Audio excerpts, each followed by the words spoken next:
On 17th October 2001, Michelle Moad reported in the Mercury of Philadelphia that two men were caught by federal immigration authorities with detailed footage of the Sears Tower in Chicago, Illinois. The authorities described them as Middle Eastern men. Police arrived on the scene due to a call from Pizzeria Uno. Of the two men, one identified himself as Moshe Almakayas, age 30.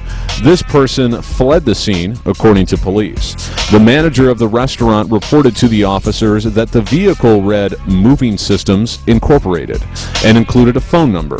The Middle Eastern man, later identified as Ron Qatar, age 23, exited the vehicle and said that the operator, 30-year-old Moshe Almakayas, was across the street. He was spotted with a Jewish female, Eilert Reisler, age 23, across the street, but she soon began to walk in the opposite direction of Almakayas as soon as she was spotted by the police. When Reisler was apprehended, searched, and questioned, she was found to have a German passport in her name and medication in another. Getting back to Almakayas, he stated that he didn't dump any furniture behind the restaurant and that he was on his way to a customer in New York. He was unable to provide either an address or phone number for the customer.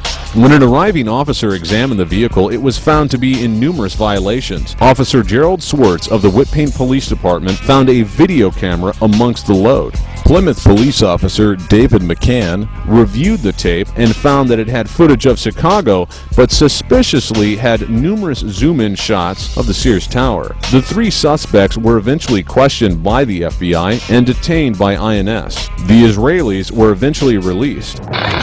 On March 22nd and 27th in 2002, DEA agents arrested 5 Israelis in the Oak Hills apartment complex in Irving, Texas.